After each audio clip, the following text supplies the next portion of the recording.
ഇന്ന് രാത്രിയിലെ ചിന്തയ്ക്കായി നമുക്ക് വെളിപ്പാട് പുസ്തകം 5-ാം അധ്യായം 2-ാം വാക്യവും 9-ാം വാക്യവും വായിക്കാം. വെളിപ്പാട് പുസ്തകം 5-ാം അധ്യായം 2-ാം വാക്യവും 9-ാം വാക്യവും. ആ പുസ്തകം തുറപ്പാനും അതിന്റെ മുദ്ര പൊട്ടിപ്പാനും യോഗ്യനാരുള്ളൂ എന്ന് അത്യുച്ചത്തിൽ ഘോഷിക്കുന്ന ശക്തനായ ഒരു ദൂതനെയും കണ്ടു.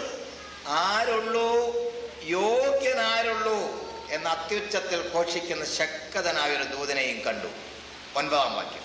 പുസ്തകം വാങ്ങുവാനും അതിന്റെ മുദ്ര പൊട്ടിപ്പാനും നീ യോഗ്യൻ, നീ അറുക്കപ്പെട്ടു, നിന്റെ രക്തം കൊണ്ട് സർവഗോത്രത്തിലും ഭാഷയിലും വംശത്തിലും ജാതിയിലും നിന്നുള്ളവരെ ദൈവത്തിനായി വിലയ്ക്ക് വാങ്ങി. യോഗ്യനാരുള്ളൂ, യോഗ്യനാരുള്ളൂ, നീ യോഗ്യൻ. യോഗ്യനാരുള്ളൂ, നീ യോഗ്യൻ. നീ അറുക്കപ്പെട്ടു, നിന്റെ രക്തത്താൽ സകല ഗോത്രത്തിൽ നിന്നും ഭാഷയിൽ നിന്നും വംശത്തിൽ നിന്നും ഞങ്ങളെ ഞങ്ങളുടെ ദൈവത്തിന് രാജാക്കന്മാരും പുരോഹിതന്മാരും ആക്കി വെച്ചു. രാത്രി യോഗ്യനായ ക്രിസ്തു എന്നാ സംസാരിക്കാൻ തുടങ്ങി.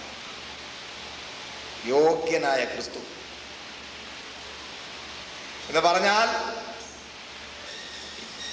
1000 അയോഗ്യന്മാരുടെ മുൻപിൽ ഒരേ ഒരു യോഗ്യൻ.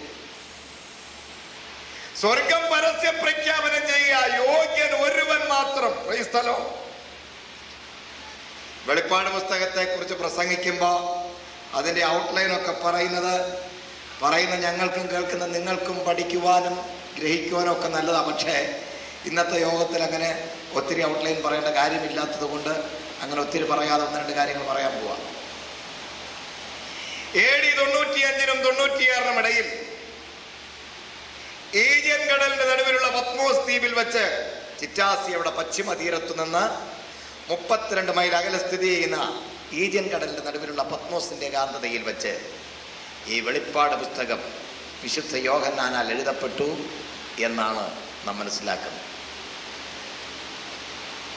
സ്ഥൂലമായതും തിരികത്തുന്നതുമായ പർവ്വതത്തിൽ മേഘതമസ്, കൂരിരുട്ട്, കൊടുങ്കാറ്റ്, കാഹളനാദം, വാക്കുകളുടെ ശബ്ദം, ഇവയുടെ ഇടയിൽ സീനായ് കൊടിമുടിയിൽ ഇടിനാദത്തിനിടയിൽ തുടങ്ങി വച്ച ഈ തിരുവചനം ഇടിമക്കളിൽ ഒരുവനായ യോഹന്നാനാൽ എഴുതി അവസാനിപ്പിക്കണമെന്ന് ദൈവത്തിന് തിരികതമുണ്ടായി. അങ്ങനെ യോഹന്നാനാണ് ഈ പുസ്തകത്തിന്റെ അവസാന ഭാഗമായ വെളിപ്പാട് പുസ്തകം എഴുതി അവസാനിപ്പിച്ചത്. യേശുക്രിസ്തുവിന്റെ വെളിപ്പാട് എന്നാ ഈ വെളിപ്പാട് പുസ്തകത്തിന്റെ ഹെഡിങ്ങിൽ കാണുന്നത്. യോഹന്നാനുണ്ടായ വെളിപ്പാട് എന്ന് എഴുതിയിരിക്കുമ്പോൾ തന്നെ തുടക്കം യേശുക്രിസ്തുവിന്റെ വെളിപ്പാട്. യോഹന്നാന്റെ വെളിപ്പാടല്ല, യോഹന്നാൻ ഉണ്ടായ വെളിപ്പാട്. ഉണ്ടാക്കി കൊടുത്തതാരാന്നായി നീ പഠിക്കേണ്ടത്. യേശുക്രിസ്തുവിന്റെ വെളിപ്പാട്. മേലാൽ സംഭവിക്കാനിരിക്കുന്നത് ദൈവം അത് അവന് കൊടുത്തു. അവൻ തന്റെ ദാസനായിരിക്കുന്ന യോഹന്നാന് ഒരു ദൂതൻ മുഖാന്തരം യോഹന്നാനെ പ്രദർശിപ്പിച്ചു.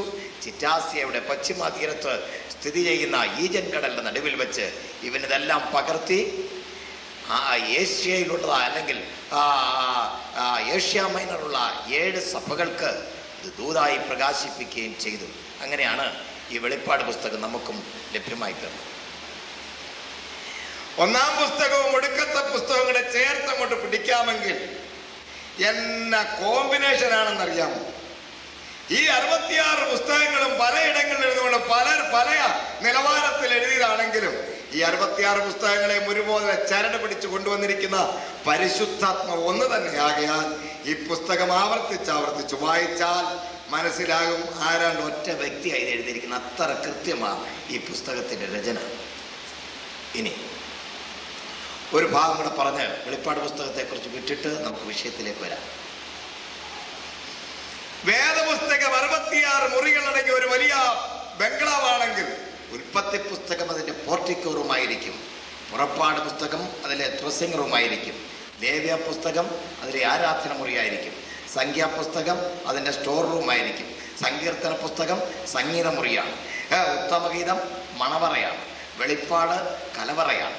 ഇന്ന് രാത്രിയിൽ കലവറയിലേക്ക് കടന്നു വന്നിരിക്കുന്ന നമുക്ക് ഇതിനകത്തൊന്ന് വാരി ആസ്വദിക്കുവാൻ, ഭക്ഷിച്ചാരാധിക്കുവാൻ, ആനന്ദിക്കുവാൻ വലിയവനായ ദൈവമേ, വട്ടളമാശി ചരിച്ചു വിളമ്പണേ എന്ന് ദൈവത്തോട് അപേക്ഷിച്ചുകൊണ്ട് നിങ്ങൾക്കെല്ലാം തന്നെ ഇന്ന് രാത്രിയിൽ സ്വർഗീയമായ ഭോജനം ആശംസിച്ചുകൊണ്ടാണ് ഈ തിരുവചനത്തിൽ നിന്ന് ശുശ്രൂഷിക്കുവാനായി ഇന്ന് രാത്രി നിങ്ങളുടെ മുൻപിൽ ആയിരിക്കുന്നത്. ഇവിടെ വെളിപ്പാട് പുസ്തകം 5-ാം അധ്യായം സ്വർഗീയമായ ഒരു സമ്മേളനമാണ്. വെളിപ്പാട് പുസ്തകം 4-ാം അധ്യായത്തോടുകൂടി യോഹന്നാനെ സ്വർഗത്തിലേക്ക് വിളിച്ചു കയറ്റി അടുത്ത സമ്മേളനത്തിന് ഇടപാടുകൾ ക്രമീകരിക്കുക. വരിക, മേലാൽ സംഭവിക്കാനിരിക്കുന്നത് ഞാൻ നിനക്ക് കാണിച്ചു തരാമെന്ന് പറഞ്ഞുകൊണ്ട് യോഹന്നാനെ വിളിക്കുന്നതായി കാണുന്നു. പിന്നെ സംഭവിക്കുന്നതൊക്കെ മേലാൽ സംഭവിക്കാനിരിക്കുന്നു. സംഭവിച്ചു കഴിഞ്ഞതല്ല, മേലാൽ സംഭവിക്കാനിരിക്കുന്നത്. അതുകൊണ്ട് തന്നെ ഇനിയും സംഭവിക്കാനിരിക്കുന്ന ഒരു സംഭവത്തിലേക്കാണ് ഇന്ന് രാത്രി നിങ്ങളുടെ ശ്രദ്ധയെ ഞാൻ കൊണ്ടുവരുന്നത്. വെളിപ്പാട് പുസ്തകം 5-ാം അധ്യായം ശ്രേഷ്ഠമായ ഒരു സമ്മേളനമാണ്. സമ്മേളനത്തെ വിസ്തരിക്കാൻ നിൽക്കുകയല്ല, ഇന്ന് രാത്രി അതിനകത്തുനിന്നൊരു വാക്കടർത്തുന്നെന്ന് മാത്രമേ ഉള്ളൂ. ഞാൻ ഈ സമ്മേളനത്തിൽ ശ്രേഷ്ഠനായി നിൽക്കുന്ന ക്രിസ്തുവിനെ വിസ്തരിക്കുവാനായി തുടങ്ങുകയാണ്. 24 മൂപ്പന്മാർ 24 സിംഹാസനങ്ങളിൽ ഇരിക്കുന്നു. സമ്മേളനം ആരംഭിക്കുകയാണ്. ഈ സമ്മേളനത്തിന് അധ്യക്ഷനായി നടുവിൽ ഒരുവൻ ഇരിക്കുന്നു. ഇരിക്കുന്നവനെ കുറിച്ച് അവന്റെ സൗന്ദര്യ ശാസ്ത്രം പ്രഖ്യാപിക്കുന്നത്, ഇരിക്കുന്നവൻ കാഴ്ചയ്ക്ക് സൂര്യകാന്തത്തോടും പത്മരാഗത്തോടും സദൃശൻ. സൂര്യകാന്തത്തോടും പത്മരാഗത്തോടും സദൃശനായവൻ ഈ സിംഹാസനത്തിൽ ഇരിക്കുമ്പോൾ, വെണ്മയും ചുവപ്പുമുള്ളവനായവൻ സിംഹാസനത്തിൽ ഇരിക്കുമ്പോൾ, ഈ സിംഹാസനത്തിൽ ഇരിക്കുന്നതിന് വലം കൈയിൽ അകത്തും പുറത്തും എഴുത്തുള്ളതായി 7 മുദ്രയാൽ മുദ്രയിടപ്പെട്ട ഒരു പുസ്തകം കാണും. ഈ പുസ്തകം വാങ്ങുവാനെങ്കിലും അതിന്റെ മുദ്ര പൊട്ടിപ്പാനെങ്കിലും യോഗ്യനാരുള്ളൂ എന്ന് അത്യുച്ചത്തിൽ ഘോഷിക്കുന്ന ശക്തനായ ഒരു ദൂതനെയും കണ്ടു. സ്വർഗത്തിലെല്ലാം തപ്പുന്നു, യോഗ്യനെ തപ്പുക. ആരുണ്ട് സ്വർഗത്തിൽ? ആരെങ്കിലും യോഗ്യന്മാരുണ്ടോ?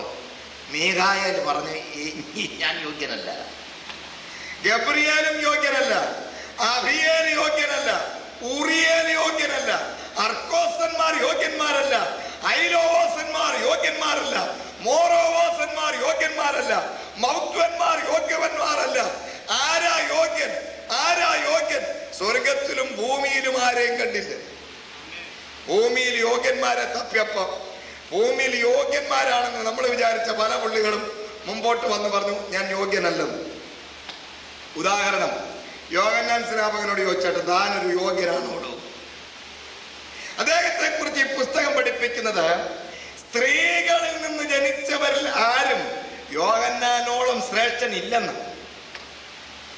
ഈ ജനനം കൊണ്ട് ശ്രേഷ്ഠൻ എന്ന അഭിധാനത്തിന് അറിയപ്പെടുന്ന യോഹന്നാൻ സ്നാപകനെ ഞങ്ങൾ നിങ്ങളെ വിളിച്ച് വ്യക്തമായി ശക്തമായി ചോദിക്കുക, താനൊരു യോഗ്യനാണോ? അദ്ദേഹം മുൻപോട്ട് കയറി വന്നെന്ന് 2 കൈയെടുത്ത് തൊഴുതുകൊണ്ട് നമ്മുടെ കർത്താവിന്റെ മുമ്പിൽ വെച്ച് പറഞ്ഞു, അങ്ങയുടെ കാലിന്റെ ചെരുപ്പിന്റെ വാറടിക്കാൻ പോലും ഞാനൊരു യോഗ്യനല്ല.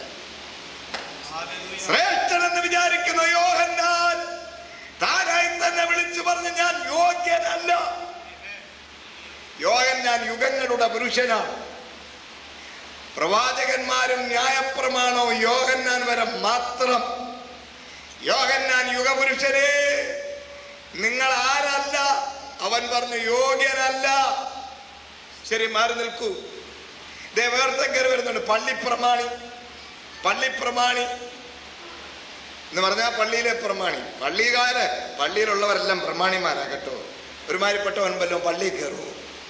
പള്ളിയിലുള്ളതെല്ലാം പ്രമാണിമാരാ. പിന്നെ അതിന്റെ പുറത്തൊരു പ്രമാണി എന്ന് പറഞ്ഞാൽ ഉഗ്രം പ്രമാണി, പള്ളിയിലെ മെയിൻ പ്രമാണി. പുള്ളി ഒരിക്കൽ എൻ്റെ കർത്താവിന്റെ മുമ്പിൽ വെച്ച് വന്നെന്ന് തൊഴിൽ കൈകളോട് വിളിച്ചു പറഞ്ഞൊരു വാക്കുണ്ട്, അങ്ങന്റെ പുരയ്ക്കകത്തേക്ക് വരുവാൻ. ബാക്കി നിങ്ങൾ പറ, ഞാൻ യോഗ്യനല്ല. ഓരോരുത്തരും ഒന്ന് പറയാ, ഞാൻ യോഗ്യനല്ല, ഞാൻ യോഗ്യനല്ല, ഞാൻ യോഗ്യനല്ല. വേർത്തം കിടക്കുന്നു. ഇന്നത്തെ തലമുറയുടെ പ്രതീകം. സാധാരണ എല്ലാ യോഗങ്ങളിലും എല്ലാ പ്രസംഗങ്ങളിലും പ്രസംഗം വരുന്നതിന് മുമ്പ് പുള്ളി ഇങ്ങെത്തും, മുടിയനായ പുത്രൻ. ഞങ്ങളെല്ലാം പുള്ളിയെ ഉണ്ടായി വരുന്നത്. കാരണം പുള്ളിയെ വിസ്തരിക്കാൻ കൊള്ളാം, പല കാര്യത്തിന് അയാളെ നിർത്തി വിസ്തരിക്കാൻ കൊള്ളാം. മുടിയനായ പുത്രൻ ഏത് പ്രസംഗം എവിടുന്ന് വന്നാലും പുള്ളിയും കൂടെ വരും, മുടിയനായ പുത്രൻ. കാരണം അയാളെ വിസ്തരിച്ചാൽ ഞങ്ങളുടെ വിഷയം പലത് തെളിയിക്കാനുണ്ട്. അതുകൊണ്ട് തന്നെയാണ്. യവനും ഒരു ദിവസം അപ്പന്റെ മുമ്പിൽ വന്നിരുന്നോണ്ട് പറയാ, ഞാൻ യോഗ്യനല്ല. അപ്പ, ഇനി നിന്റെ മകനെന്ന് വിളിക്കപ്പെടുവാൻ ഞാൻ യോഗ്യനല്ല. കാരണം ഞാൻ പാപം ചെയ്തു പോയി. ഞാൻ സ്വർഗത്തോടും നിന്നോടും പാപം ചെയ്തു പോയി. ഇനി നിന്റെ മകനെന്ന് വിളിക്കപ്പെടുവാൻ ഞാൻ യോഗ്യനല്ല. നിന്റെ കൂലിക്കാരൻ ഒരുത്തനെ പോലെ നീ ആക്കണമേ. ഇങ്ങനെ അങ്ങോട്ട് നിരത്താൻ തുടങ്ങിയാൽ 1000 അയോഗ്യന്മാരെ നിരത്താം. പക്ഷേ യോഗ്യനായി നിരത്തുവാൻ ഒരുവൻ മാത്രമേ ഉള്ളൂ, നസ്രയനായ യേശു. ഹല്ലേലൂയ. ഇവനെ സ്വർഗം വിളിച്ചു പറയുകയാണ്, ഇവൻ യോഗ്യൻ, യോഗ്യൻ, യോഗ്യൻ. Praise the Lord. നീ യോഗ്യൻ കുഞ്ഞാടേ, നീ യോഗ്യൻ, യോഗ്യൻ, യോഗ്യൻ. ഇന്ന് രാത്രി ഞാൻ എൻ്റെ യോഗ്യനെ അങ്ങോട്ട് അവതരിപ്പിക്കാൻ തുടങ്ങുക. 1, ഇവൻ രക്ഷിപ്പാൻ യോഗ്യൻ. 2, ഇവൻ വീണ്ടെടുപ്പാൻ യോഗ്യൻ. 3, ഇവൻ ആരാധിക്കപ്പെടുവാൻ യോഗ്യൻ. 4, ഇവൻ യോഗ്യ മണവാളൻ. 5, ഇവൻ ന്യായം വിധിക്കുവാൻ യോഗ്യൻ. ഈ അടുക്കിലായിരിക്കും ഈ ദിവസങ്ങളിൽ പ്രസംഗിക്കും. എന്നോട് ഒരാൾ വന്നപ്പോഴേ ചോദിച്ചു, എല്ലാ ദിവസവും ഒരു വിഷയം തന്നെ തുടർമാനം പ്രസംഗിക്കുകയാണോ? ഞാൻ പറഞ്ഞു അതാ നല്ലത്. എന്താ ചോദിച്ചാൽ പറഞ്ഞു, അതാ കേൾക്കാനും പഠിക്കാനും സുഖം. അതിന് തന്നെ ഇങ്ങനെ തന്നെ ചെയ്യുന്നു. ഈ കാളം ഊളാന്ന് പറയുന്നതിനേക്കാൾ നല്ലത് കാര്യകാരണ സഹിതം കാര്യം പറയാം. അതാ സുഖം. നമുക്ക് പഠിക്കാം. തിരുവചനത്തിൽ നിന്ന് പഠിക്കുവാനും ഗ്രഹിക്കുവാനും ദൈവം നമുക്ക് നൽകുന്ന അവസരത്തോട് ദൈവത്തെ സ്തുതിക്കുന്നു. കർത്താവേ, നീ രക്ഷിപ്പാൻ യോഗ്യൻ. മാറി നിൽക്കട്ടെ സകല അയോഗ്യന്മാരും. മുടിയംപുത്രൻ മാറി നിൽക്കാൻ കാരണം നീ ഇന്നത്തെ തലമുറയുടെ പ്രതീകമാണ്. മുടിയംപുത്രൻ എന്ന് പേര് വന്നത് തന്നെ എനിക്ക് തോന്നുന്നു മുടി കൂടുതലായിട്ടായിരിക്കും. ഇന്നുണ്ടല്ലോ അങ്ങനെ ചില പുള്ളികൾ മുടി, കാരണം വന്നപ്പോഴേ പറഞ്ഞു ഇതാ കത്തിരിക്കട പൊന്നുമാനെ അവൻ്റെ മുടിയെല്ലാം വെട്ടി വൃത്തിയാക്കുകയും ഇന്നത്തെ തലമുറയുടെ ഒരു പ്രതീകം പോലെ പുള്ളി എല്ലാം പറയും അയോഗ്യൻ, അയോഗ്യൻ, അയോഗ്യൻ. യോഗ്യനായ ക്രിസ്തു. 1, രക്ഷിപ്പാൻ നീ യോഗ്യൻ. യേശു ക്രിസ്തു രക്ഷിതാക്കളിൽ ഒരുവനല്ല, അവനല്ലാതെ ഒരു രക്ഷിതാവില്ല. ഇന്ത്യ മഹാസാമ്രാജ്യത്തിലെ 33 ദൈവങ്ങളും 60,600 അസുരഗണങ്ങളും 1001 ബലിയുണ്ണ ദേവതകളും 101 മന്ത്രമൂർത്തികളും ഭൂതങ്ങളും പ്രേതങ്ങളും കാട്ടുപിശാചക്കന്മാരും നോക്കി നിൽക്കവേ ഇന്ന് രാത്രി ഞങ്ങൾ ഒരുമിച്ച് വിളിച്ചു പറയുന്നു, ഞങ്ങളുടെ കർത്താവ് രക്ഷിപ്പാൻ യോഗ്യൻ. ഹല്ലേലൂയ. രക്തദാഹികളായ ചീറിയടിക്കുന്ന ഭീകര സത്വങ്ങളെ, നിങ്ങൾ ജനത്തിന്റെ രക്തം ആവശ്യപ്പെടുമ്പോൾ രക്ഷിപ്പാൻ യോഗ്യനായ ഒരുവനുണ്ട്, നസ്രയനായ യേശു. ഹല്ലേലൂയ. യവൻ രക്ഷിപ്പാൻ യോഗ്യനാണെന്ന് പറയാൻ കാരണമുണ്ട്. യവന്റെ ജനനം അത് തെളിയിച്ചു. ഇവന്റെ ജനനം അത് തെളിയിച്ചു. നമുക്ക് മത്തായി സുവിശേഷത്തിലേക്ക് നമ്മുടെ ചിന്തയെ കൊണ്ടുവരാം. മത്തായി സുവിശേഷം 1-ാം അധ്യായം 20-ഉം 21-ഉം വാക്യങ്ങൾ. മത്തായി സുവിശേഷം 20-ാം അധ്യായം 1-ാം അധ്യായം 20-ഉം 21-ഉം വാക്യങ്ങൾ. ഇങ്ങനെ നിരച്ചിരിക്കുമ്പോൾ കർത്താവിന്റെ ദൂതൻ അവന് സ്വപ്നത്തിൽ പ്രത്യക്ഷനായി, ദാവീദിന്റെ മകനായ യോസഫേ, നിന്റെ ഭാര്യയായ മറിയയെ ചേർത്തുകൊള്ളുവാൻ ശങ്കിക്കേണ്ട. പിന്നെ അവളിൽ ഉൽപാദിതമായത് പരിശുദ്ധാത്മാവിനാലാകുന്നു. അവൾ ഒരു മകനെ പ്രസവിക്കും. അവൻ തന്റെ ജനത്തെ അവരുടെ പാപങ്ങളിൽ നിന്ന് രക്ഷിപ്പാനിരിക്കവുണ്ട്. നീ അവന് യേശു എന്ന് പേരിടണമെന്ന് രക്ഷിപ്പാനിരിക്കവുണ്ട്. യേശു എന്ന് പേരിടണം. എന്റെ യേശുവിന്റെ ജനനത്തിന്റെ പ്രത്യേകത കണ്ടോ? ഇവിടെ ഓരോരുത്തർ ജനിച്ചു കഴിഞ്ഞാൽ പിന്നെ പേര് തപ്പുന്നത്. ഈ കൊച്ചിന് എന്തോ പേരിടണം. ഇപ്പൊ പറഞ്ഞ വല്യപ്പന്റെ പേരെന്തുവാ? തൊമ്മ അവറ. അയ്യോ, അത് വേണ്ട. പിള്ളേരൊക്കെ ഇട്ട് കളിയാക്കി. ഞങ്ങളുടെ ഈ അടുത്ത കാലത്ത് ഒരു കൊച്ചിനൊരു പേരിട്ട് തെന്നൽ. എന്നെ തൊട്ട് താഴെ വിട്ടില്ല, തെന്നൽ. ഞാൻ അന്നേ പറഞ്ഞ ഈ കൊച്ചിന് ഇങ്ങനെ ഇടരുതേ, പിള്ളേർ കളിയാക്കുക. ഇപ്പൊ പള്ളിക്കൂടത്തിൽ ചെന്നപ്പോ പിള്ളേരെല്ലാം വിളിക്കുന്ന സ്ലിപ്പെന്ന്, തെന്നൽ. ഓരോന്നിന്റെ പേര് കണ്ട സുശീല. അടുത്ത് നോക്കണം എന്തുവാ ശീലം? സുശീല. യേശുവിന്റെ പേര് ശ്രദ്ധിക്കൂ. ഈ പേരിന്റെ അർത്ഥം തന്റെ രക്ഷിതാവാണ്. ഈ പേരിന്റെ അർത്ഥം തന്റെ രക്ഷിതാവാണ്. അവൻ തന്റെ ജനത്തെ അവരുടെ പാപങ്ങളിൽ നിന്ന് പിടിപ്പിപ്പാനിരിക്കൊണ്ട് നീ അവന് യേശു എന്ന് പേരിടണം. ആമേൻ. കൃപ നിറഞ്ഞവളായി, ദൈവത്തിന്റെ കൃപ പ്രാപിച്ചവളായി, ആമേൻ, ശ്രേഷ്ഠയായ കന്യക മറിയാമ്മ. എനിക്ക് വിശുദ്ധ കന്യക മറിയാമ്മേ, നന്നായി പുകഴ്ത്തുന്നതിൽ വലിയ ഇഷ്ടമാകട്ടോ. കാരണം ഇടയ്ക്ക് കയറി ദൂതനോടൊരു ചോദ്യം ചോദിച്ചതിൽ എനിക്ക് അത്ര ഇഷ്ടപ്പെട്ടു പോയി. കേൾക്കണോ? കൃപ ചലിച്ചവളെ, നിനക്ക് സമാധാനം. സമാധാനം. നീ ഗർഭം ധരിച്ചൊരു മകനെ പ്രസവിക്കും. അവിടെ മുതൽ കണ്ണു തള്ളിപ്പോയി. അവൻ തന്റെ ജനത്തെ അവരുടെ പാപങ്ങളിൽ നിന്ന് വിടുവിപ്പാനിരിക്കൊണ്ട് നീ അവന് യേശു എന്ന് പേരിടണം. മറിയാമ്മ തിരിഞ്ഞൊരു ചോദ്യം ചോദിച്ചാൽ എനിക്ക് മറിയാമ്മയോടുള്ള ഇഷ്ടം. ഞാൻ പുരുഷനെ അറിയാകിയാൽ ഇതെങ്ങനെ സംഭവിക്കും? വെറുതെ ചുമ്മായുള്ള ആളുകളുടെ മുമ്പിലല്ല, ദൂതന്റെ മുമ്പിൽ തൻ്റെ ഇടത്തോടു കൂടി ചോദിക്കുവാൻ തൻ്റെ ഇടമുണ്ടായിരുന്നു മറിയാമ്മയ്ക്ക്. ഇന്നത്തെ മറിയാമ്മയാന്നേ പറയാം, അങ്ങനെ തന്റെ ഇടം വേണമെന്ന്. ഞാൻ പുരുഷനെ അറിയാകിയാൽ, നെഞ്ചത്ത് കൈവച്ചുകൊണ്ട് തൻ്റെ ഇടത്തോടെ ചോദിക്കണം, ഞാൻ പുരുഷനെ അറിയാകിയാൽ ഇതെങ്ങനെ സംഭവിക്കും?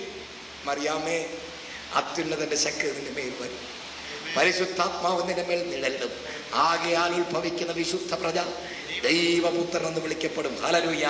അവൻ തന്റെ ജനത്തെ അവരുടെ പാപങ്ങളിൽ നിന്ന് വിടുവിപ്പാനിരിക്കൊണ്ട് നീ അവന് യേശു എന്ന് പേരിടണം. പാപങ്ങളിൽ നിന്ന് വിടുവിക്കുവാനായി അവതരിച്ച ക്രിസ്തു. ഏതെങ്കിലും ഒരാള് ഒരു പ്രത്യേക ഉദ്ദേശത്തിന് വേണ്ടി മാത്രം ജനിച്ചതാണെങ്കിൽ ആ വ്യക്തിയെ ആ ഉദ്ദേശത്തിന്റെ മൂർത്തി എന്ന് പറയുന്നതിൽ തെറ്റില്ല. അങ്ങനെയാണല്ലോ ചിലരെ സംഹാരമൂർത്തി എന്നൊക്കെ അറിയുന്നത്. ഒരുത്തനെ കൊല്ലാൻ തന്നെ അവതരിക്കുന്ന പുള്ളികളുണ്ട്. വേദം വായിച്ചാൽ അറിയാം എത്ര പുള്ളികൾ കൊല്ലാൻ തന്നെ അവതരിച്ച. എന്തിനാ അവതരിച്ചെന്ന് ചോദിച്ചാൽ കൊല്ലാൻ അവതരിച്ചത്. നിന്നെ സംഹാരമൂർത്തി എന്ന് പറയാം. എന്നാൽ യേശുവിനെ കുറിച്ച് പഠിക്കൂ. രക്ഷിക്കുവാനായി ജനിച്ചതാ. ഇവന്റെ പേര് രക്ഷാമൂർത്തി. ശ്രേഷ്ഠനായ ക്രിസ്തുവെ, അങ്ങ് രക്ഷിപ്പാനായി തന്നെ ജനിച്ചവനാ. ജനനം കൊണ്ട് ഞങ്ങൾ മനസ്സിലാക്കുന്നു അങ്ങ് രക്ഷിപ്പാൻ യോഗ്യനാണ്. പോരാ, അങ്ങയുടെ യോഗ്യത ഞങ്ങളൊന്ന് വിസ്തരിക്കട്ടെ. യേശു ക്രിസ്തുവിന്റെ ജനനത്തിങ്കൽ ശ്രേഷ്ഠ ദൂതന്മാർ നിന്ന് പാടിയ പാട്ടിന്റെ അംശം ഒന്ന് ശ്രദ്ധിക്കൂ. ലൂക്കോസിന്റെ സുവിശേഷം 2-ാം അധ്യായം 10 മുതൽ 12 വാക്യങ്ങൾ വായിക്കൂ. ദൂതൻ അവരോട്, ഭയപ്പെടേണ്ട, സർവ്വജനത്തിനും ഉണ്ടാവാനുള്ള ഒരു മഹാസന്തോഷം ഞാൻ നിങ്ങളോട് സുവിശേഷിക്കുന്നു. കർത്താവായ ക്രിസ്തു എന്ന രക്ഷിതാവ് ഇന്ന് ദാവീദിന്റെ പട്ടണത്തിൽ നിങ്ങൾക്കായി ജനിച്ചിരിക്കുന്നു. നിങ്ങൾക്കറിയാമോ, ശീലകൾ ചുറ്റി പശുത്തൊട്ടിയിൽ കിടക്കുന്ന ഒരു ശിശുവിനെ നിങ്ങൾ കാണും എന്ന് പറഞ്ഞു. പെട്ടെന്ന് മതി. ദൂതൻ അവരോട് ഭയപ്പെടേണ്ട, സകല ജനത്തിനും ഉണ്ടാകാനുള്ള മഹാസന്തോഷം. ഞാൻ ഒരു സമയത്ത് ക്രിസ്മസ് മെസ്സേജ് കൊടുത്തപ്പോൾ ഈ വാക്ക് ഒന്ന് വിസ്തരിച്ചപ്പോൾ നാട്ടുകാർക്ക് മനസ്സിലായി. ഞാൻ പറഞ്ഞു, യേശുവിൻ്റെ ജനനത്തിൽ ആർക്കാ സന്തോഷമില്ലാത്ത? പടക്കം കെട്ടുകാരാ, നിനക്ക് സന്തോഷമില്ലയോ? 10 പടക്കം വയ്ക്കും. യേശുവിൻ്റെ ജനനത്തിൽ ആർക്കാ ഇപ്പം സന്തോഷമില്ല? ഇറച്ചി വെട്ടുകാരാ, നിനക്ക് സന്തോഷമില്ലയോ? നിന്റെ കാള 10 ചിലവാകും. യേശുവിന്റെ ജനനത്തിൽ ഇപ്പൊ ആർക്കാ സന്തോഷമില്ലാത്ത? ആട്ടവും പാട്ടും ചാട്ടവും ഒക്കെ.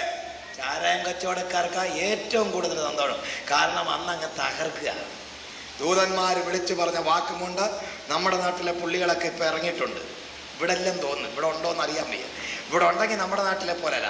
അതവിടുന്ന് എവിടെയെങ്കിലും ഒരു തമ്പാറും ഒക്കെ വാങ്ങിച്ച് തോളെ കെട്ടി തൂക്കി ഒരു സന്ധ്യയാകുമ്പം ഒരു കാലും ഒക്കെ ഫിറ്റ് ചെയ്ത് ഇനി ഇറങ്ങും. എന്തിനാ ദൂതം പറഞ്ഞ വാക്ക് എല്ലായിടത്തും ചെന്ന് പറയാൻ? വന്ന് ചില വീട്ടിലോട്ടൊക്കെ നിന്നുകൊണ്ടൊരു പാട്ടുമൊക്കെ ഉണ്ട്. സാധുവായ സ്ത്രീയുടെ മടിയിലവർ കണ്ടല്ലോ സർവലോക രാജനെ ഏറ്റവും ശീല തന്നുള്ളിൽ സന്തോഷമേ സന്തോഷം. സർവജാതികൾക്കല്ല യേശുരാജൻ ജനിച്ചു. തീരണ്ട. അതിനു മുമ്പ് ഈ പുള്ളി വിസിലടിക്കും എന്ന് പറഞ്ഞാൽ നിർത്തിയാലേ കാശിന്റെ കാര്യമാണ് അടുത്തത്. അകത്തോട്ട് കയറി കാശ് ചോദിക്കും. കാശ് തന്നില്ലെങ്കിൽ പിന്നെ പരുവക്കേടാ. അമ്മയ്ക്കല്ലോ അരകല്ലോ ഒക്കെ ഉണ്ട്, പൊക്കെ എടുത്ത് കിണറ്റിലുമൊക്കെ തട്ടിച്ച് പൊക്കളയും. രക്ഷാദൂത്, രക്ഷകനെ കുറിച്ചുള്ള ദൂത്, നല്ല ഒന്നാം തരം ദൂത്. വല്ലതും കിട്ടിയോ? ഒരു പാട്ടുകളുണ്ട്, സന്തോഷമായി സ്വീകരിച്ച് നന്ദി നിറഞ്ഞവരായി പോകുന്നു. ദൂതന്മാർ വിളിച്ചു പറഞ്ഞത് കാശ് വാങ്ങിച്ചുകൊണ്ടല്ല, അവരുടെ ശബ്ദം മുഴങ്ങുകയായി സകല ജനത്തിലുണ്ടാകുവാനുള്ളൊരു മഹാസന്തോഷം ഞങ്ങൾ നിങ്ങളോട് അറിയിക്കുന്നു. കർത്താവായ ക്രിസ്തു എന്ന രക്ഷിതാവിന്ന് ദാവീദിന്റെ പട്ടണത്തിൽ നിങ്ങൾക്കായി ജനിച്ചിരിക്കുന്നു. അല്ലയോ ദൂതന്മാരെ, നിങ്ങളുടെ സാക്ഷ്യം നിങ്ങൾക്ക് ഉറപ്പുവരുത്തുന്നു. രക്ഷിതാവ് ജനിച്ചിരിക്കുന്നു. അല്ലയോ കർത്താവേ, നീ രക്ഷിതാവായി ജനിച്ചവനാകയാൽ രക്ഷിപ്പാൻ നീ യോഗ്യനാണ്, രക്ഷിപ്പാൻ നീ യോഗ്യനാണ്, രക്ഷിപ്പാൻ നീ യോഗ്യനാണ്. പോരാ, നീ രക്ഷിപ്പാൻ യോഗ്യനാണ്. ദൂതന്മാരുടെ സാക്ഷ്യം മാത്രമല്ല, തിരുവചന സാക്ഷ്യം ഇങ്ങനെ വിളിച്ചു പറയുന്നു. നമുക്ക് വായിക്കാം. അപ്പോസ്തല പ്രവൃത്തി 4-ാം അധ്യായം അതിന്റെ 12-ാമത് വാക്യം. അപ്പോസ്തല പ്രവൃത്തി 4-ാം അധ്യായം 12-ാമത് വാക്യം. മറ്റൊരുത്തനും രക്ഷയില്ല, നാം രക്ഷിക്കപ്പെടുവാൻ ആകാശത്തിന് കീഴിൽ മനുഷ്യരുടെ ഇടയിൽ നൽകപ്പെട്ട വേറൊരു നാമവുമില്ല. മറ്റൊരുത്തനിലും രക്ഷയില്ല. എനിക്ക് സത്യം പറഞ്ഞ ആ വാക്യം വളരെ ഇഷ്ടമാണ്. പക്ഷെ ഇച്ചിരി തിരുത്തി വെക്കണമായിരുന്നെന്നാ എൻ്റെ ഇന്നത്തെ അഭിപ്രായം കേട്ടോ. ഈ വേദപുസ്തകം ട്രാൻസ്ലേറ്റ് ചെയ്ത കാലത്ത് ഞാനോ എന്നെ പോലെ ഒരുത്തനോടെങ്ങനെ ഉണ്ടായിരുന്നെങ്കിൽ ഞാൻ ഇങ്ങനെ പറഞ്ഞു കൊടുത്തേനെ, മറ്റൊരുത്തനിലെന്ന് പറഞ്ഞാൽ ഞങ്ങളുടെ ആളുകൾക്ക് മനസ്സിലാകത്തില്ല. മറ്റൊരവനിലും ഇല്ലെന്നങ്ങ് എഴുതി. മറ്റൊരവനിലും രക്ഷയില്ല. ഇവിടുത്തെ ഏത് പുള്ളി രംഗത്ത് വന്നാലും ഈ തിരുവചനം വിളിച്ചു പറയുകയാണ്, മറ്റൊരുത്തനിലും രക്ഷയില്ല. ഇവിടുത്തെ വേദങ്ങളെ, വേദാന്തങ്ങളെ, ഇതിഹാസങ്ങളെ രക്ഷിക്കുവാൻ മാർഗമായി, രക്ഷാമാർഗമായി, സ്വർഗത്തിൽ നിന്നിറങ്ങി വന്നവനായി, മനുഷ്യനെ രക്ഷിക്കുവാൻ ഇറങ്ങി വന്നവനായി ഒരേ ഒരുവനേ ഉള്ളൂ, നസ്രേനായ യേശു. ഹല്ലേലൂയ. വേദങ്ങളെയും വേദാന്തങ്ങളുടെയും മുമ്പിൽ നിരക്കി നിർത്തുവാൻ കൊള്ളാവുന്ന ഒരുവൻ നസ്രേനായ യേശു. വാസ്തവം പറഞ്ഞ വേദങ്ങളൊക്കെ യേശുവിനെ ചൂണ്ടുക. ഇവിടുത്തെ വേദാന്തികൾക്ക് അത് മനസ്സിലാകുന്നില്ലെന്ന് മാത്രം. സകല വേദങ്ങളും സകല ശാസ്ത്രങ്ങളും യേശുവിനെ ചൂണ്ടുന്നു. ഇവിടുത്തെ വേദാന്തികൾക്ക് അത് മനസ്സിലാകുന്നില്ലെന്ന് മാത്രം. നസ്രേനായ യേശുവെ അങ്ങ് രക്ഷിപ്പാൻ യോഗ്യനാണ്. ഞാൻ ഒരിക്കലൊരു പരസ്യോഗത്തിനിറങ്ങി പ്രസംഗിക്കാൻ നിന്നു. തുമ്പമൺ തെക്കേക്കര എന്ന് പറയുന്ന സ്ഥലത്ത് എൻ്റെ ടീമംഗങ്ങളെല്ലാം കൂടെ ഉണ്ട്. തൊട്ടപ്പുറത്ത് ഒരമ്പലം. ഞങ്ങൾ നോക്കിയപ്പോൾ കുറച്ച് കഴിഞ്ഞപ്പോൾ അമ്പലത്തിൻ്റെ നടയിൽ വന്നിരിക്കുന്നു, ട്രൗസർ ഇട്ട് ബെന്നിനിട്ട് ചില പുള്ളികൾ, കമ്പൊക്കെ ഉണ്ട് അവിടെ ഇവിടെയൊക്കെ മാറ്റി വെച്ചിരിക്കുക. പരേഡും കഴിഞ്ഞ് മാസ്റ്ററിലും കഴിഞ്ഞ് ഇറങ്ങി വരിക RSSകാർ. പാട്ട് കേട്ടുകൊണ്ട് വന്നതാണ്. ഞാൻ പതുക്കെ അവർക്ക് സൂഹിക്കുന്നൊരു പാട്ടുമൊക്കെ പാടി. പാട്ട് കഴിഞ്ഞ് പതുക്കെ ഞാൻ എൻ്റെ കർത്താവിനെ കുറിച്ച് പ്രസംഗിക്കാൻ തുടങ്ങി. പ്രസംഗിച്ച് വന്നപ്പോ ഈ വേദപുസ്തകം മാത്രം പറഞ്ഞ ഒരു പക്ഷേ അവർക്ക് അതങ്ങോട്ട് ഗ്രഹിക്കാനൊക്കത്തില്ലെങ്കിലോ എന്ന് വിചാരിച്ച് ഞാൻ പതുക്കെ ഹരിനാമ കീർത്തനം 1-ാം മൂലകം ഒന്ന് ചൊല്ലി. ഓങ്കാരമായ പൊരുൾ മൂന്നായി പിരിഞ്ഞുടൻ അഹങ്കാരമായതിനു താൻ തന്നെ സാക്ഷി, അത് ബോധം വരുത്തുവതിനാളായി നിന്ന പരമാചാര്യരൂപ ഹരിനാരായണായ നമഃ. പിള്ളേർക്ക് വളരെ സന്തോഷമായി. നീ ഇരുന്ന് തന്നു, നമ്മുടെ പുള്ളിയാടാ വന്നേക്കുന്നെന്ന് പറഞ്ഞാൽ പതുക്കെ വിസ്തരിക്കാൻ തുടങ്ങി. ഓംകാരമായ പൊരുൾ, ഓം എന്ന ശബ്ദം മൂന്നായി പിരിഞ്ഞ അഹങ്കാരമായതിന് താൻ സാക്ഷി. ആര് സാക്ഷി? നാരായണൻ സാക്ഷി. ആദ്യം നാരായണൻ ആരാണെന്ന് പറയാമെന്ന് പറഞ്ഞു. നാരായണൻ, നാരത്തിന്മേൽ അയനം ചെയ്തവൻ നാരായണൻ. അത് ബഹുവ്രീഹി സമാസം. ഗ്രമാറ്റിക്കലായിട്ട് വൈയാകരണീയമായി പറഞ്ഞപ്പോൾ അവർക്ക് മനസ്സിലായി ഈ പറയുന്ന വ്യാകരണ സഹിതമാണ്. അതുകൊണ്ട് തന്നെ നാരത്തിന്മേൽ അയനം ചെയ്തവൻ നാരായണൻ. നാരം എന്ന വാക്കിന് തോയം എന്ന അർത്ഥം. തോയം എന്ന വാക്കിന് സലിലം എന്ന അർത്ഥം. സലിലം എന്ന വാക്കിന് നീര് എന്ന അർത്ഥം. നീര് എന്ന വാക്കിന് ജലം എന്ന അർത്ഥം. ജലം എന്ന വാക്കിന് വെള്ളം എന്ന അർത്ഥം. ഇവിടെ ഇംഗ്ലീഷും പഠിച്ചിട്ട് വന്നിരിക്കുന്ന കുഞ്ഞുങ്ങൾക്ക് ഇത് ഒരു പിടിയും കിട്ടത്തില്ലെന്ന് എനിക്കറിയാം. ഞാൻ എന്ത് ചെയ്യാനും ഞാൻ ഒരു പിടിയും തരികയില്ല. അങ്ങനെ എൻ്റെ പോകും. നാരം ജലമാണെങ്കിൽ, നാരം വെള്ളമാണെങ്കിൽ, നാരത്തിന്മേൽ അയനം ചെയ്തവൻ വെള്ളത്തിന്മീതെ ചലിച്ചവനാണ്. അവനാ നാരായണൻ. ഞാൻ വിസ്തരിച്ചു. പടകിൽ അതിന്റെ ആവശ്യമില്ലാതെ, വെള്ളത്തിന്റെ മുകളിൽ വള്ളത്തിന്റെ സഹായമില്ലാതെ, വെള്ളത്തിൽ താണു പോകാതെ, വെള്ളത്തുള്ളികളാൽ ആക്രമിക്കപ്പെടാതെ വെള്ളത്തിന്റെ ഉപരിതലത്തിൽ കൂടെ ഒരുവൻ കടന്നു പോകുന്നു. നസ്രേനായ യേശു അവനാ വെള്ളത്തിന്മീതെ ചലിച്ചവൻ. അല്ലാതെ നാരായണന്മാരെ എല്ലാം കൂടെ നിർത്തിയിട്ട് വെള്ളത്തിലിടാങ്കി നാരായണൻ താണു പോകുമെന്ന് പറഞ്ഞു. ആ പുള്ളികൾക്ക് മനസ്സിലായി. അവരവിടെ നിന്ന് ചിരിക്കുന്ന കണ്ടപ്പോൾ എനിക്ക് മനസ്സിലായി എൻ്റെ പുള്ളിയെ കേൾക്കുന്നുണ്ട്. ഞാൻ വിട്ടില്ല. ഞാൻ പതുക്കെ അടുത്തയിലേക്ക് പ്രവേശിച്ചു. ദൈവത്തിന്റെ ആത്മാവ് വെള്ളത്തിന്മീതെ ചലിച്ചുകൊണ്ടിരുന്നു. The spirit of God moved upon the surface of the waters. ആര് സാക്ഷി? നാരായണൻ സാക്ഷി. ആരാ നാരായണൻ? ഞാൻ വിസ്തരിച്ചു. ഓംകാരമായ പൊരുൾ മൂന്നായി പിരിഞ്ഞു. ഓം ആര് ആ ഉവ ഉമ എന്നിവിടെ സമ്യക് മേളനമാണ് ഓം എന്ന് പറഞ്ഞു. അപ്പൊ അവർക്ക് ഇഷ്ടപ്പെട്ടു. ആങ്കാരമായി ശരീരമെടുത്തു ഓങ്കാരം, ശബ്ദം ശരീരമെടുത്തെന്ന്, നാദം ബ്രഹ്മമായെന്ന്, വചനം ജഡമായെന്ന് വിസ്തരിക്കുവാൻ തുടങ്ങി. നസറേയനായ യേശുവിനെ കുറിച്ച് തിരുവചനത്തിൽ പറയുന്നത് ഇങ്ങനെയാണ്: ആദിയിൽ വചനമുണ്ടായിരുന്നു, വചനം ദൈവത്തോടു കൂടെ ആയിരുന്നു, വചനം ദൈവമായിരുന്നു, കൃപയും സത്യവും നിറഞ്ഞവനായി നമ്മുടെ ഇടയിൽ പാർക്കുവാൻ. 14-ാം വാക്യത്തിൽ യോഹന്നാൻ 1:14 വചനം ജഡമായി തീർന്നു, കൃപയും സത്യവും നിറഞ്ഞവനായി നമ്മുടെ ഇടയിൽ പാർത്തു. നിരാത്തിൽ എന്നെ കേൾക്കുന്നവരെ, യേശുവിനെയാണ് ഇവിടുത്തെ സകല ശാസ്ത്രങ്ങളും ചൂണ്ടുന്നത്. കാരണം വേദങ്ങൾക്കും ശാസ്ത്രങ്ങൾക്കും അറിയാം ഇവനല്ലാതെ യോഗ്യനില്ല. ഇസ്ലാം വിളിച്ചു പറയുന്നു, ഇബ്ലീസിനാൽ കുത്തിത്തുളയ്ക്കപ്പെടാത്ത ശ്രേഷ്ഠൻ ഈസാ നബി മാത്രമേ ഉള്ളൂ. ഉലകത്തിൽ പിറക്കുന്ന സകല വ്യക്തികളും ഇബ്ലീസിനാൽ കുത്തിത്തുളയ്ക്കപ്പെട്ട കാഫിറാണ് പോലും. കാഫിറാണെങ്കിൽ കാഫിറിന് രക്ഷയില്ല. അതുകൊണ്ട് പരിച്ഛേദനാകർമ്മം ചെയ്ത് ഇസ്ലാമായി മാറി മാത്രമേ രക്ഷയുള്ളെന്ന് അവരുടെ വാദം. അവര് തന്നെ വിളിച്ചു പറയുന്നു, ഇബ്ലീസിനാൽ കുത്തിത്തുളയ്ക്കപ്പെടാത്ത ഒരേ ഒരു വ്യക്തിയുണ്ട്, അവനാണ് ഈസാ നബി എന്ന്. ഇന്ന് രാത്രിയിൽ സകല വേദങ്ങളും ചൂണ്ടുന്ന ഈസാ നബിയെ, സകല ശാസ്ത്രങ്ങളും ചൂണ്ടുന്ന നസറേയനായ യേശുവിനെ ഇന്ന് രാത്രി തിരുവചന വെളിച്ചത്തിൽ ഉയർത്തി ഞാൻ വിളിച്ചു പറയുകയാണ്, ഇവൻ യോഗ്യൻ, യോഗ്യൻ, യോഗ്യൻ. ഹല്ലേലൂയ. യോഗ്യനായ കർത്താവേ, അങ്ങ് രക്ഷിപ്പാൻ യോഗ്യനാണെങ്കിൽ അങ്ങയുടെ ക്വാളിറ്റി എന്താ? ഒന്ന്, നസറേയനായ യേശു പാപം കൂടാതെ ജനിച്ചവൻ. 2, നസറേയനായ യേശു പാപമില്ലാതെ ജീവിച്ചവൻ. 3, നസറേയനായ യേശു പാപമില്ലാതെ മരിച്ചവൻ. 4, നസറേയനായ യേശു പാപമില്ലാതെ ഉയർത്തവൻ.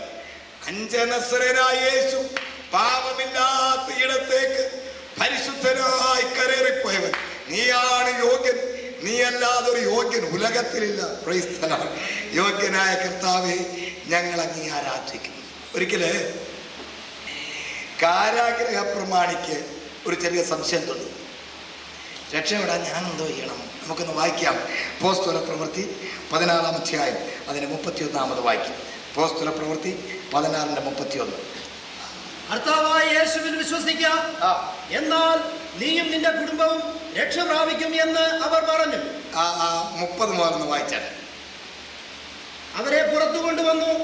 യജമാനന്മാരെ, രക്ഷ പ്രാപിപ്പാൻ ഞാൻ എന്ത് ചെയ്യണമെന്ന് ചോദിച്ചു. എനിക്ക് വളരെ ഇഷ്ടപ്പെട്ട ആ വിളി. പുറത്തു കൊണ്ടുവന്നപ്പോൾ വിളിച്ചത് ഇതിനകത്ത് എഴുതാൻ കൊള്ളാവും, അങ്ങോട്ട് കൊണ്ടുപോയപ്പോൾ വിളിച്ച വിളി ഇതിനകത്ത് എഴുതാൻ കൊള്ളുകയില്ല. ജയിലിലോട്ട് കൊണ്ടുപോകുമ്പോൾ ഒരു വിളിയൊക്കെ ഉണ്ട് കേട്ടോ, അത് ഈ പുസ്തകത്തിൽ എഴുതാൻ കൊള്ളുകയല്ല. അങ്ങനെയുള്ള വിളിയും വിളിച്ചുകൊണ്ടാണ് കയറ്റിക്കൊണ്ടു. കാരണം സഹൃദയരെ ജയിലിൽ ചെന്നെങ്കിലും എൻ്റെ വിവരം അറിയത്തുള്ളൂ. ഞാൻ പോയിട്ടില്ല കേട്ടോ, പോകാനുള്ളവൻ തന്നെ ദൈവം പറിച്ചിട്ടുണ്ട്. നീ ഇവിടെ നിന്ന് ഉറക്കം വന്നാന്ന് തോന്നല്ലോ, വലങ്കാരം ചവിട്ടി വെച്ച് ഒറ്റ അടിയാ. അപ്പൊ അതിന്റെ പറയാൻ വരുന്ന വിചാരിക്കടാ, വലത്തേക്കാൽ വെച്ച് അടി കിട്ടും, അവൻ ഇടത്തേക്കാൽ വെച്ച് കയറുമ്പോ അതിനും കൊണ്ടൊരു അടി. നീ ഇവിടെ മുടിക്കാൻ വന്നേക്കോന്നോടാ ഉണ്ടോ?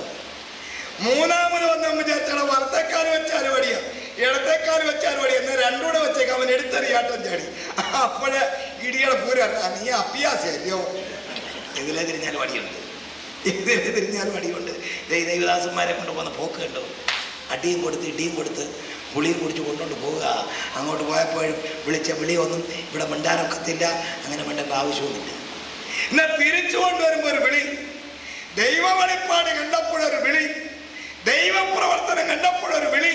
കർത്താവിന്റെ ദാസന്മാരകത്ത് പാട്ടുപാടി ദൈവത്തെ സ്തുതിച്ചപ്പോൾ ചങ്ങലയഴിഞ്ഞ് ബന്ദികൾ മോചിതരായി അവരെ പുറത്തു കൊണ്ടുവന്ന ശേഷം വിളിച്ചു ചോദിക്കുന്ന ചോദ്യമാണ്, യജമാനന്മാരായ പുരുഷന്മാരെ, രക്ഷ പ്രാപിപ്പാൻ നിങ്ങൾ എന്തു ചെയ്യണം? രക്ഷ പ്രാപിപ്പാൻ എന്ത് ചെയ്യണമെന്നുള്ള ചോദ്യത്തിന് മുമ്പിൽ ഇറക്കി വെച്ചതൊരു മതത്തിന്റെ ചാർത്തല്ല. ഈ ചോദ്യം ഈ തലമുറയിൽ മുഴങ്ങുകയാണെങ്കിൽ മതങ്ങൾ നിറഞ്ഞു നിന്ന് അവയുടെ ചാർത്തുകൾ നിരത്തിവെക്കും. അഷ്ടകത്തം, ദുഷ്ടഗന്ധം കണ്ട് കാന്തകാരി, ചന്ദനത്തിരി, മുട്ട, ചട്ടി, കോഴി, വറ, പൊരി, മാവ്, കലര് എന്ന് വേണ്ട തമ്പുരാൻ എന്തൊക്കെ കൊടുക്കണം, പഴക്കൊല, തേങ്ങാക്കൊല, സകലവും കൊണ്ടുവന്നു ദൈവം തമ്പുരാൻ കുട കുട കുട കുട എന്ന് പറയുന്ന മതത്തിന്റെ ചാർത്തുകളാൽ അലങ്കൃതമായ മതവാദികളെ സകല മതത്തിന്റെയും മുൻപിൽ നിന്നുകൊണ്ട് മാർഗം വിളിച്ചു പറയുകയാണ്. രക്ഷാമാർഗം ഒന്നേ ഉള്ളൂ, രക്ഷിതാവായ ക്രിസ്തു. Hallelujah, hallelujah. ബലം ബലവാനിലും മുതലാളിയിലും വന്നവണ്ണം രക്ഷ രക്ഷിതാവായ ക്രിസ്തുവിൽ മാത്രം നിക്ഷിപ്തമായിരിക്കുന്നു. ഇന്ന് രാത്രിയിലും രക്ഷിതാവായ ക്രിസ്തുവിൽ നിക്ഷിപ്തമായിരിക്കുന്നു. രക്ഷയോർത്ത് ഞാൻ ദൈവത്തെ സ്തുതിക്കുക. രക്ഷയും മതവും രണ്ടും ഒന്നല്ല, രണ്ടും രണ്ടാം. മതവും മാർഗവും ഒന്നല്ല, രണ്ടും രണ്ടാം. ചിലരൊക്കെ പറയുന്നത് എതിലേ ചെന്നാലും അങ്ങ് ചെല്ലുമിടും, ചെല്ലത്തില്ലിടും. കർത്താവ് പറഞ്ഞ ഞാൻ തന്നെ വഴിയും സത്യവും ജീവനുമാകുന്നു, എന്നിൽ കൂടെയല്ലാതെ ആരും പിതാവിന്റെ സന്നിധാനത്തിലേക്ക് പ്രവേശിക്കുന്നില്ല. യേശു ക്രിസ്തു ഏക വഴി, യേശു ക്രിസ്തു ഏക സത്യം, യേശു ക്രിസ്തുവാണ് പിതാവിങ്കിലേക്കുള്ള മാർഗമെങ്കിൽ അവനിൽ കൂടെയല്ലാതെ ആരും പിതാവിങ്കിലേക്ക് പ്രവേശിക്കുന്നില്ല. രക്ഷയെക്കുറിച്ച് നാം പ്രസ്താവിക്കുമ്പോൾ, രക്ഷിതാവിനെ കുറിച്ച് പ്രസ്താവിക്കുമ്പോൾ രക്ഷിക്കപ്പെട്ടവരുടെ അകത്ത് ഒരാനന്ദമുണ്ടാകും. കാരണം എനിക്ക് ഈ രക്ഷ പ്രാപിക്കുവാനിടയായി തീർന്നല്ലോ. രക്ഷിക്കപ്പെടാത്തവരുടെ ഹൃദയത്തിൽ ഒരാവലാതി ഉണ്ടാകണം. ഇന്ന് രാത്രി ദൈവമേ എനിക്കും ഈ രക്ഷ പ്രാപിപ്പാൻ അവസരമുണ്ടാകണം. രക്ഷിക്കപ്പെട്ടതിന് ശേഷം ദൂരത്തേക്ക് പിന്മാറിക്കടന്നു പോയ വ്യക്തികളുടെ ഹൃദയത്തിൽ ഒരു വെമ്പലുണ്ടാകണം. അയ്യോ, ഞാൻ നഷ്ടപ്പെടുത്തിപ്പോയ എൻ്റെ രക്ഷയെങ്കിലേക്ക് ഞാൻ മടങ്ങി വരുമാറാകട്ടെ. യേശു ഏകരക്ഷിതാവ്. മതവും രക്ഷയും തമ്മിൽ അജവും ഗജവും പോലെ വ്യത്യാസം, ആനയും പൂനയും പോലെ വ്യത്യാസം, കിഴക്കും പടിഞ്ഞാറും പോലെ വ്യത്യാസം. മതമെന്ന് പറയുന്നത് മനുഷ്യന്റെ മസ്തിഷ്കം ദൈവത്തെ തിരക്കി ചെന്ന ഉദ്ദേശങ്ങളുടെ സമാഹാരമാണെങ്കിൽ, എന്ന് പറഞ്ഞാൽ മനുഷ്യൻ ദൈവത്തെ തിരക്കി, തപ്പിത്തിരക്കി, തേടിത്തിരക്കി എവിടെ കാണാം, എവിടെ കാണാം. ഒരിക്കലേ തമിഴ്നാട്ടുകാരൻ നടരാജ് മുതലിയാർ എന്ന് പറയുന്ന ഒരു ഭക്തൻ ഒരു അക്കോടിനും തോളത്തിട്ടുണ്ട് ഒരു ദിവസം പാടുന്നത് കേൾക്കണോ പരിപാടി? യേശുവെന്നാമെങ്കിൽ കാണലാം അവർ പേസുവതേ എങ്കെ കേൾക്കലാം. ഞാനൊരിക്കൽ ഇടത്തുവായി ചെന്നപ്പോ ഞാൻ കണ്ടു, ദൈവമേ അവിടെ വരുന്ന ആളുകളുടെ പ്രവാഹം വന്നു നിന്ന് കൈക്കുഞ്ഞുങ്ങളുമായിട്ട് വെള്ളത്തിൽ മുങ്ങുക. സ്നാനപ്പെടാൻ അനുവദിക്കാത്ത പുള്ളികളും വന്നതിൻ്റെ കീഴിൽ മുങ്ങുന്നുണ്ട്. അപ്പം അവരുടെ അന്ധക്കരണം പറയുന്ന മുങ്ങിയെങ്കിലേ രക്ഷ ഉള്ളെന്നാണ്. പൊക്കിയെടുത്ത് കുഞ്ഞുങ്ങളുമായിട്ട് ഇങ്ങോട്ട് വന്ന് അവിടെ ഒരു തേക്കും വൃക്ഷം നിൽപ്പുണ്ട്. ആ തേക്കും വൃക്ഷത്തിൻ്റെ ഇല മൊത്തം അങ്ങ് പറിച്ചോളുക. അത് വലിയതോ സിദ്ധ ഔഷധമാണ്, ജീവൻ്റെ വൃക്ഷത്തിൻ്റെ ഇല പോലെ. ഇങ്ങോട്ട് കുറച്ച് അങ്ങ് ഞുള്ളി കയറി കൊടുത്തിട്ട് ഒരാൾ നിന്നങ്ങ് തുള്ളി വരുന്നവരോടൊക്കെ കാര്യങ്ങൾ പറഞ്ഞു വരുക. നിൻ്റെ അരുമ കുഞ്ഞ് നീയ ഇന്ന് വന്ന്, ഞാനന്ന് അവിടെ നിന്ന് പഠിച്ചതായത്, ഞാൻ കാണാൻ പോയത് അവിടെ. ഞാൻ അതിനടുത്തൊരു കൺവെൻഷൻ പ്രസംഗിക്കുന്നുണ്ടായിരുന്നു. രാത്രി ഒരു 10 മണി കഴിഞ്ഞ് കൈലിയൊക്കെ കൊടുത്ത് തലയിലൊരു കെട്ടുമൊക്കെ കെട്ടി ആളറിയാതെ ഞാൻ പോയി. എന്തിനായിരുന്നു കാണാൻ പോയി. പൊന്നച്ചോ കണ്ടുപിടിച്ചു. രാത്രിക്ക് മുന്നേച്ച് കയറി വന്ന് അങ്ങ് തകർത്തോളൂ. വന്ന് എന്തിനാണെന്നോ മോക്ഷം പ്രാപിക്കാൻ, ദൈവത്തെ തിരക്കുക. എന്നിട്ട് തന്നെയാണ് ഇങ്ങോട്ട് ഇറങ്ങിയ പള്ളിക്ക് ചുറ്റുപാടും കിടന്ന് ഉരുളുക. മതം ഇവരെ പഠിപ്പിച്ചു ഉരുളട ഉരുളട ഉരുളട. മതം മനുഷ്യനെ കർമ്മങ്ങൾക്ക് വേണ്ടി ഇറക്കി വിടുകയായി. മതമേ നീ ആരാ? മതമേ നീ മനുഷ്യന്റെ മസ്തിഷ്കം ദൈവാന്വേഷണ വഴിത്താരയിൽ തപം, ജപം, മന്ത്രം, തന്ത്രം എന്നിവയുടെ ഇടയിൽ കണ്ടുപിടിച്ച ഉദ്ദേശങ്ങളുടെ സമാഹാരമാണെങ്കിൽ, ഇന്ന് രാത്രി ഞാൻ വിസ്തരിക്കുന്ന മാർഗമായ ക്രിസ്തുവേശു മനുഷ്യൻ ദൈവത്തെ തിരക്കി ചെന്നതല്ല. മനുഷ്യൻ എവിടെയെന്ന് തിരക്കി മനുഷ്യൻ പാർക്കുന്നിടങ്ങളിലേക്ക് ഇറങ്ങി വന്ന് ഹല്ലേലൂയ തന്റെ ജനത്തോടുകൂടെ പാർക്കുവാൻ താല്പര്യപ്പെട്ട നസ്രയനായ യേശു ഇന്ന് രാത്രി അവന്റെ പുനതിരുനാമത്തിന് ഞാൻ സ്തോത്രം ചെയ്യുകയാണ്. മാരാമണ്ഡ കൺവെൻഷനിലെ ചന്ദ്രനിൽ നിന്ന് വന്ന ദൈവദാസൻ, ഇത് ഞാൻ പറഞ്ഞ ചന്ദ്രനിൽ പോയിട്ട് വന്ന ദൈവദാസൻ അല്ല, പുള്ളി അവിടെ നിന്ന് വന്നൊന്നുമല്ല, അവിടുത്തെ ഇമിഗ്രൻ്റ് ഒന്നുമല്ല. അദ്ദേഹം വന്നു അദ്ദേഹം ഈ ചന്ദ്രനിൽ നിന്ന് കൊണ്ടുവന്നൊരു കല്ലുമൊക്കെ ഞങ്ങളെ കാണും. ഞാൻ തൊട്ടടുത്തിരുന്നതൊക്കെ കണ്ടുണ്ട്. അദ്ദേഹം ഒന്ന് വരുമെന്ന് പറഞ്ഞിട്ട് ഞാൻ നേരത്തെ കാണാൻ പോയതാണ്. നേരത്തെ എന്ന് പന്തലിൻ്റെ മുമ്പിൽ അറ്റം സ്ഥലം പിടിച്ച് ഞാൻ അങ്ങനെ അമ്മങ്ങി പിടിച്ച് അവിടെ ഇരുന്നു. കാരണം പുള്ളിയെ എനിക്കൊന്ന് കാണും. അദ്ദേഹം പറഞ്ഞൊരു വാക്കുണ്ട്, ഞാൻ ഈ അന്തരീക്ഷത്തിൽ പറന്നുയർന്നത്, ഈ അനന്തവിഹായസിൽ പറന്നുയർന്നപ്പോൾ ഭൂമി ഒരു ചെറിയ കുപ്പിവട്ട് പോലെ കണ്ടത്. നീല നിറത്തിലുള്ളൊരു കുപ്പിവട്ട് പോലെ ഈ ഭൂമിയെ കണ്ടു. ഭൂമിയേക്കാൾ 10 മടങ്ങ് വലിപ്പമുള്ള എത്ര ഗോളങ്ങൾ ഈ ആകാശഗംഗയിലുണ്ട്. ഈ മിൽക്കി വേയിൽ തന്നെ ഉണ്ട്. ഈ ആകാശഗംഗയിൽ ക്ഷീരപഥം എന്ന് പറയുന്ന നമ്മുടെ ആകാശഗംഗയിൽ തന്നെ ഉണ്ട്. എത്ര കോടിക്കണക്കിന് ഗോളങ്ങൾ അവിടെ ഇവിടെ ഉള്ളപ്പോൾ എൻ്റെ കർത്താവെ, അങ്ങ് ഈ ഗോളങ്ങളിലോട്ടെങ്ങും പോകാതെ ഈ ഭൂമിയിലേക്ക് ഇറങ്ങി വന്നത് എന്തിന് എന്ന് താനൊരു ചോദ്യം ചോദിച്ചിട്ട് അവിടെ നിന്ന് വിളിച്ചു പറഞ്ഞു, ഞാനും നീയും പാർക്കുന്നത് ഈ ഭൂമിയിലാണെന്ന് ഭൂമി സൃഷ്ടിച്ചാക്കിയവൻ അറിയാവുന്നത് കൊണ്ട് എന്നെയും നിങ്ങളെ തേടി ഇറങ്ങി വന്ന ദൈവത്തിൻ്റെ സ്നേഹം. ഹല്ലേലൂയ! കർത്താവേ, ഞങ്ങളങ്ങെ തേടി വന്നിരുന്നെങ്കിൽ അത്യുന്നതനായ അങ്ങെ കാണുവാൻ ഞങ്ങൾക്ക് സാധ്യമല്ല. ഞങ്ങളും ഒരു മതം എഴുതുമായിരുന്നു.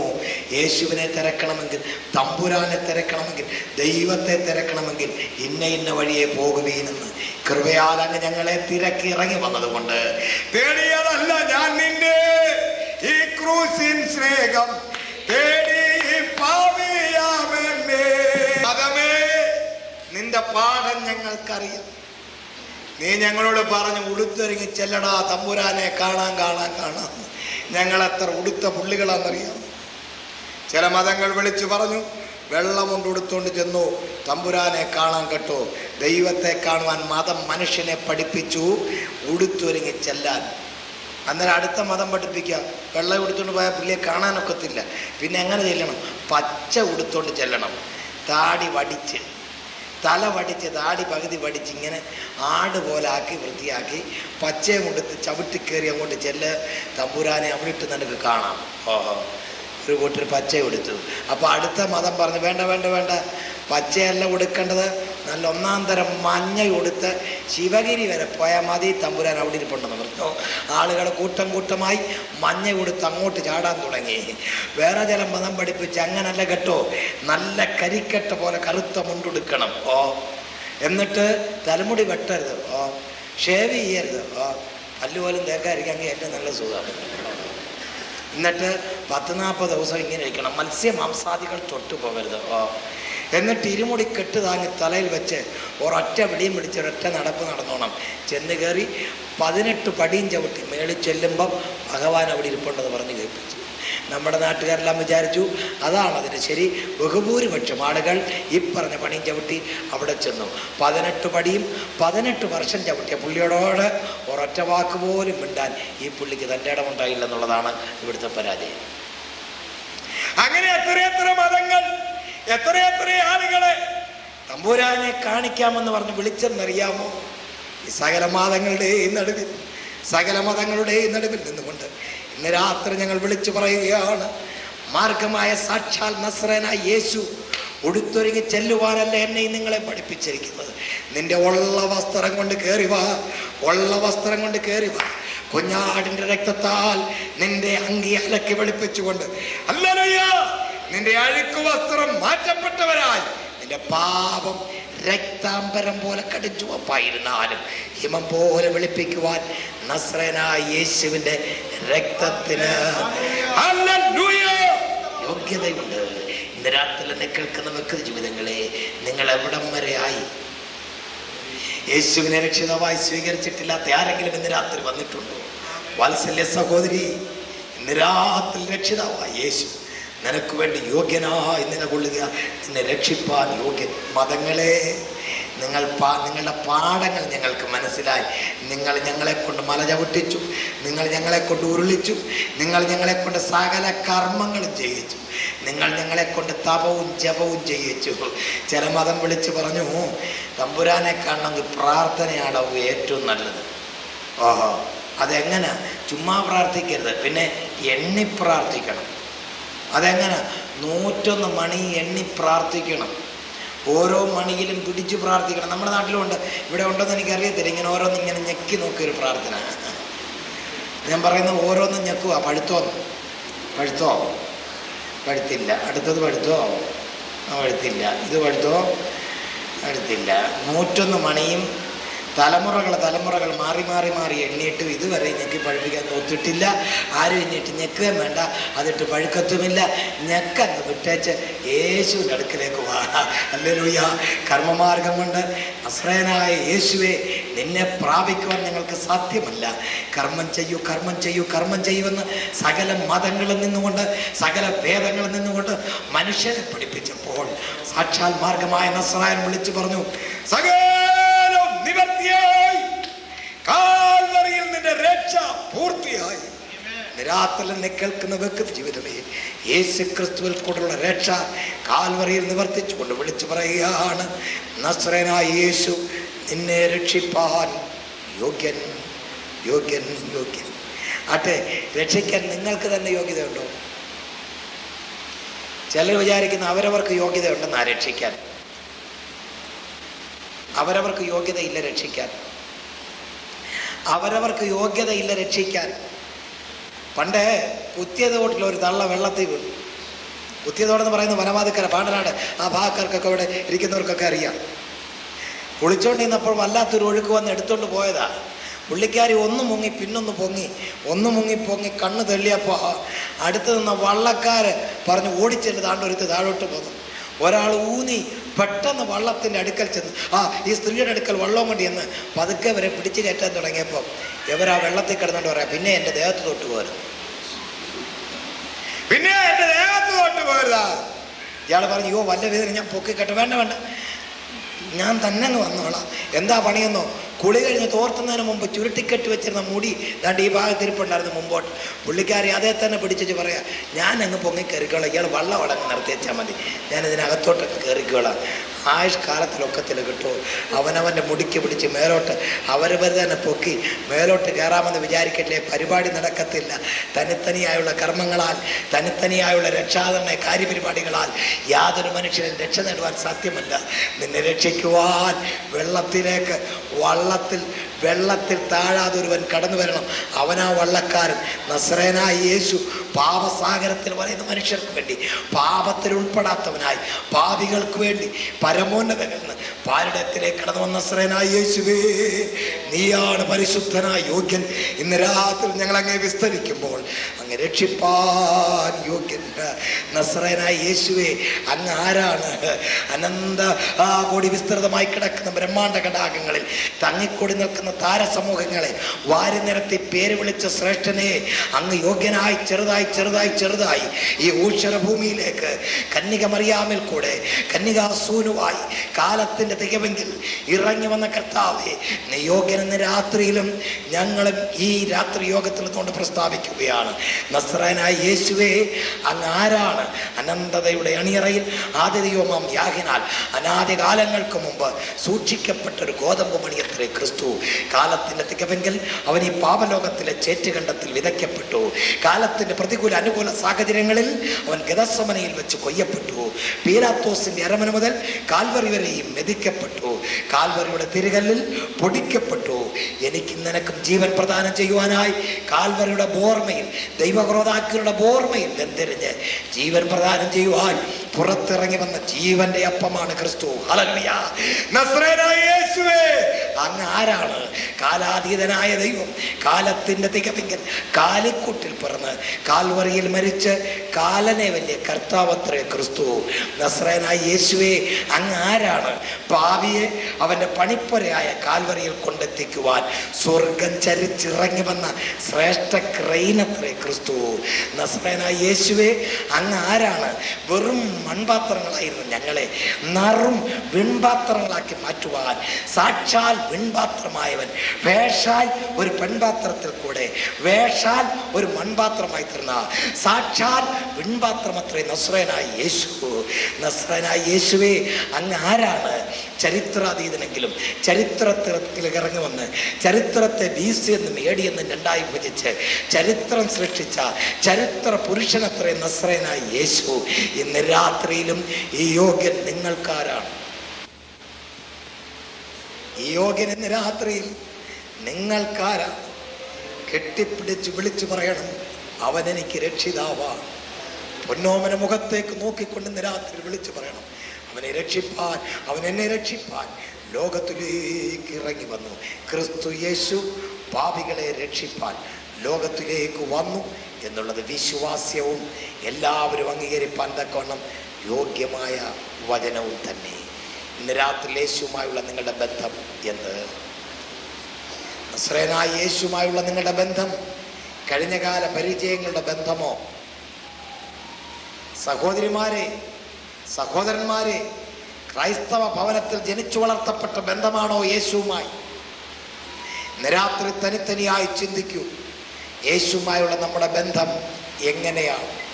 ഇന്ന് രാത്രി യേശുവിൻ്റെ പൊന്നോമന മുഖത്തേക്ക് നോക്കിക്കൊണ്ട് നിറകണ്ണുകളോടുകൂടി വിളിച്ചു പറ, കർത്താവേ, ഞാനൊരു പാപിയാണ്, എൻ്റെ പാപം പോക്കി എന്നെ വിടുവിക്കുവാൻ പാപപരിഹാരവാനായ യേശുവേ, അങ്ങ് ഈ പാരിടത്തിലേക്ക് കടന്നു വന്നു എന്ന് ഞാൻ വിശ്വസിക്കുന്നു. എൻ്റെ പാപം പോക്കി എന്നെ ശുദ്ധീകരിപ്പാൻ അങ്ങ് യോഗ്യനാണ്. അങ്ങ് ഇന്ന് രാത്രി ഞാൻ എൻ്റെ ഹൃദയത്തിലേക്ക് ഏറ്റെടുക്കുന്നു.